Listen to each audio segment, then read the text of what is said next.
Hey guys, uh, wanted to talk about a couple different things. I been traveling a lot lately, and um, at this point, like I had to make some tough decisions.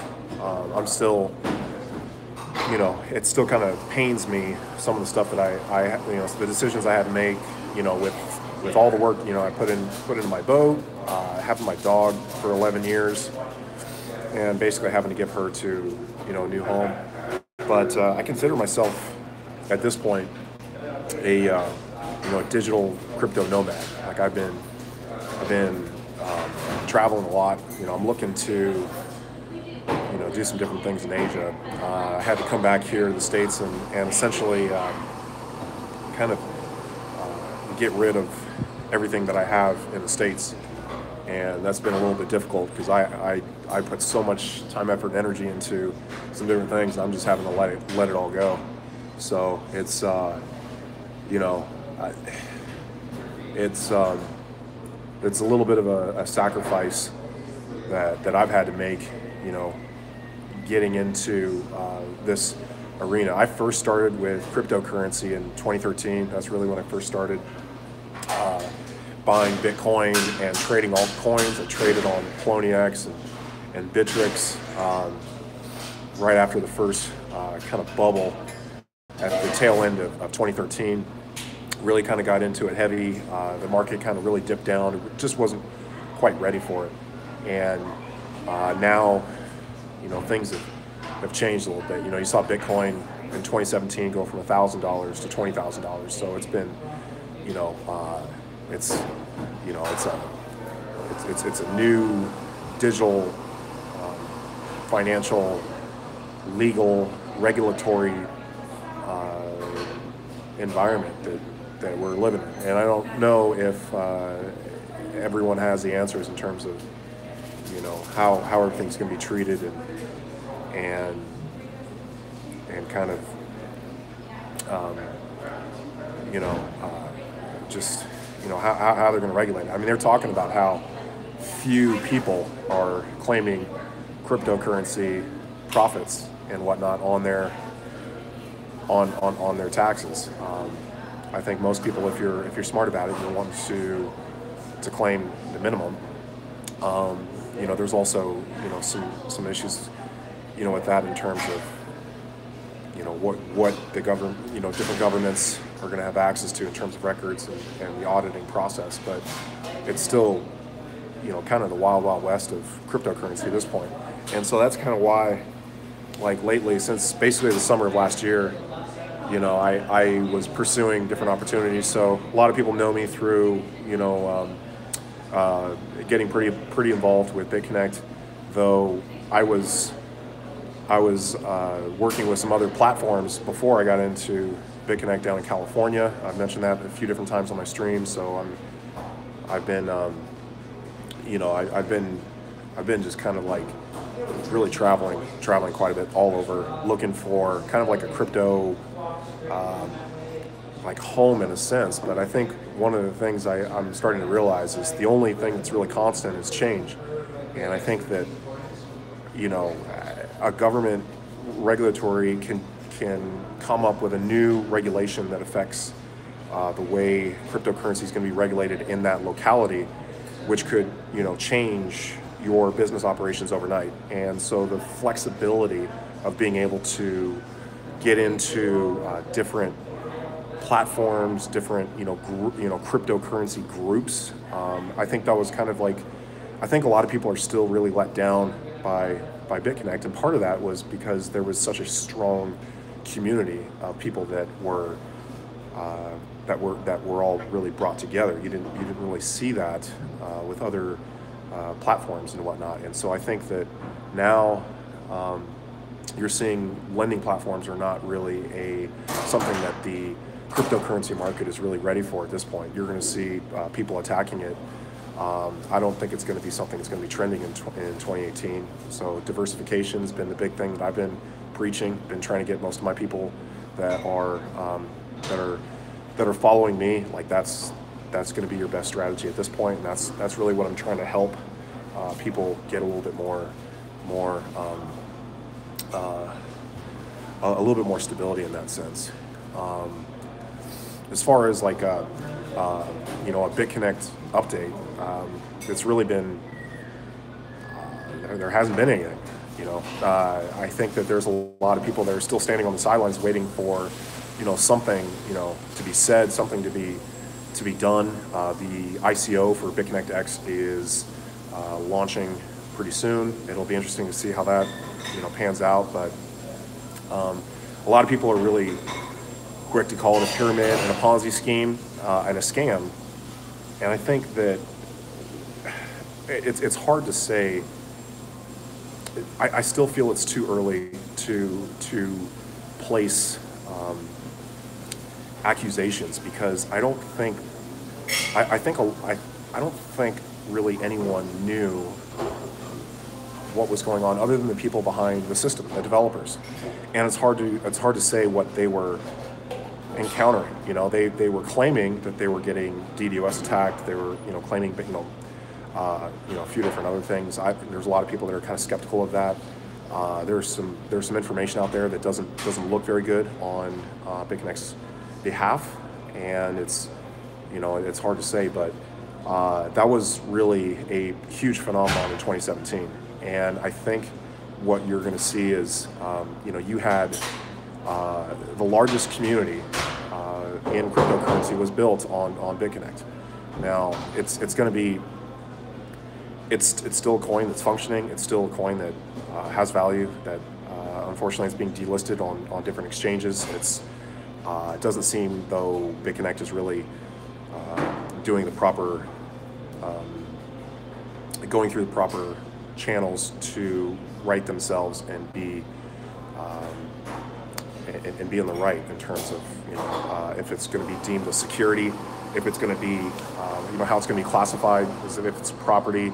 How are you going to how are you going to classify this? How are you going to So I think in 2018 you're seeing a lot more people that are kind of spreading out. There's I think everyone has their coins or their whatever's in their portfolio that they're I guess shilling in a sense, if that's how you want to look at it. Everyone is in a lot of ways is promoting the coins that they're investing in.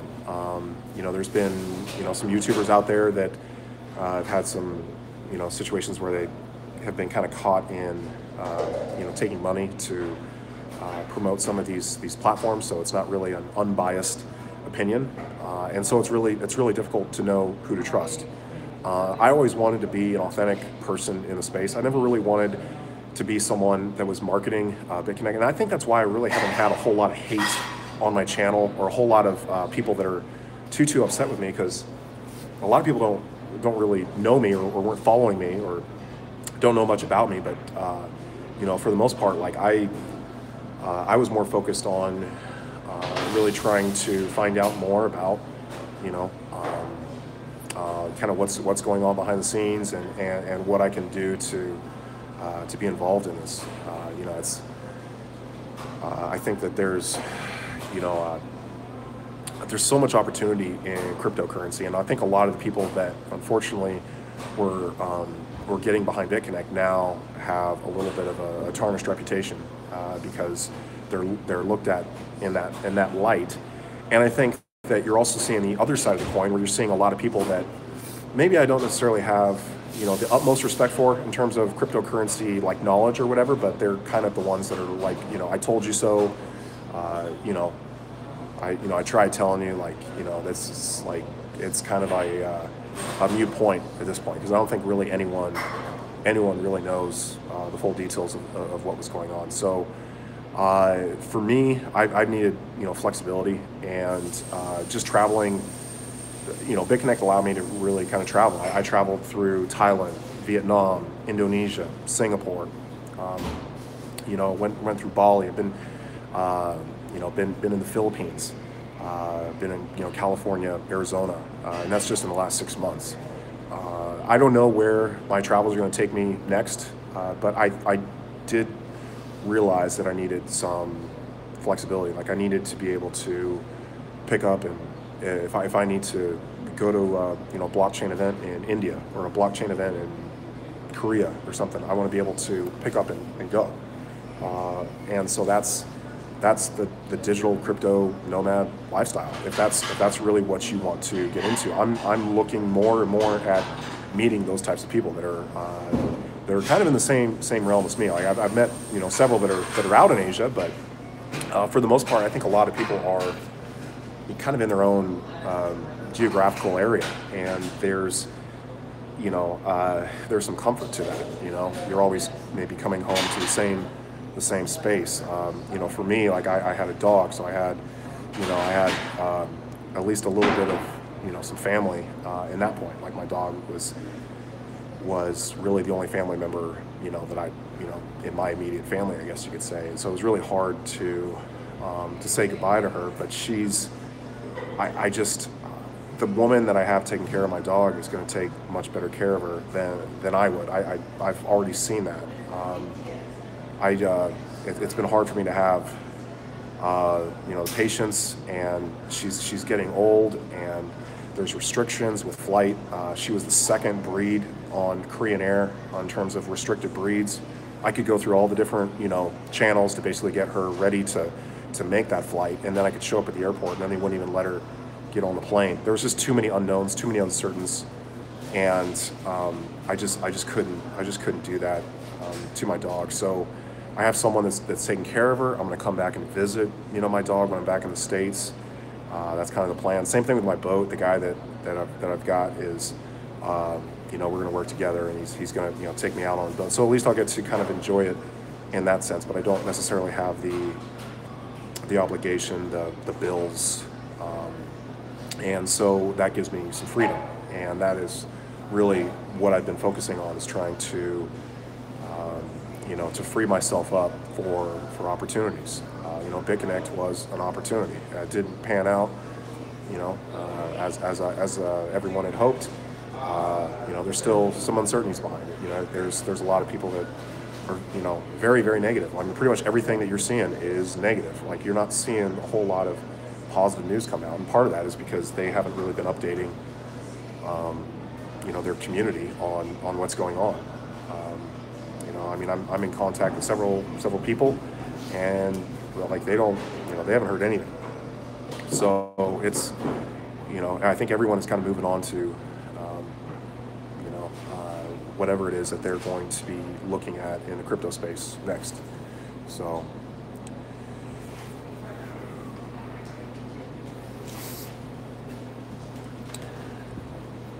Finding some good ICOs. I've been getting a little bit into ICOs. There's a few that I've been talking about. So Millennium was one. That's one where I have a personal relationship with the guys behind the system. I'm looking to potentially do some stuff with them. The Vietnamese team, there's hundreds and hundreds of people that are getting involved in the Elixir platform, coin. It's still, I guess it's an ICO phase, but it's still kind of being, you know, traded. There's a lot. The Telegram one is going to, you know, they're saying that's going to be like the biggest one. You know, I think that there's some people that, you know, Diary of Made Man, he does some different metrics, which is actually really interesting on how he chooses different ICOs. There's a lot of potential in ICOs. There's a lot of duds. You know, and I think, you know, I was a little bit too focused in one platform. It was easy at the time. I didn't have to really kind of, you know, do a whole lot of research on other platforms, nor did I have the time because of my traveling. But that's going to be something that I'm going to be looking to do more of. But just wanted to do a quick update. I'm going to be, I'm getting on a train here in Seattle, and I'm heading north, and I'm going to be, you know, getting the last few of my things kind of situated, and then heading back to Vietnam. I've been a little under the weather, so hasn't quite been back. As soon as I got back, I got sick. Going to Bellingham, so Bellingham's pretty close to Vancouver, but I got a place to store some stuff up there. I got like $20,000 in tools that, you know, I was like, I don't have time to sell them or to do anything. I don't really want to sell them. Now, the whole reason I bought those tools was because I wanted those tools for life. And unfortunately now, being in Asia primarily, it's different power, so the power doesn't work. I'm trying to take my computer over as well, and I don't even know if it's going to work. But the internet's probably going to cut out here. But this is downtown. This is Pioneer Square. This is the original neighborhood in Seattle, the oldest neighborhood. You can see the stadium. The coffee shop here goes out. Your computer's after. I bought some like power adapters, and they haven't really worked that well. Like for one was like shavers and things like that, my shavers and whatnot, and that I bought like an adapter. It didn't work at all. It's terrible. So I don't know if it's gonna work for that. I'm gonna, you know, give it a go. I travel all over Asia and Europe, so my computer works in all the countries I visited for work. Okay, well, I mean, this one's an iMac, so it's like, I mean, I understand like laptops, like the power adapter is gonna work, but I wasn't sure with like an iMac if it's, you know, if it's gonna work. But I'm gonna take it over there. I can do a lot more multimedia. That's what I was doing before I left, and so it's been a little bit harder to do that type of work on a PC. I'm just not as used to it, or just it's not really a good workflow for me. But anyways, just want to get a few things off my chest, and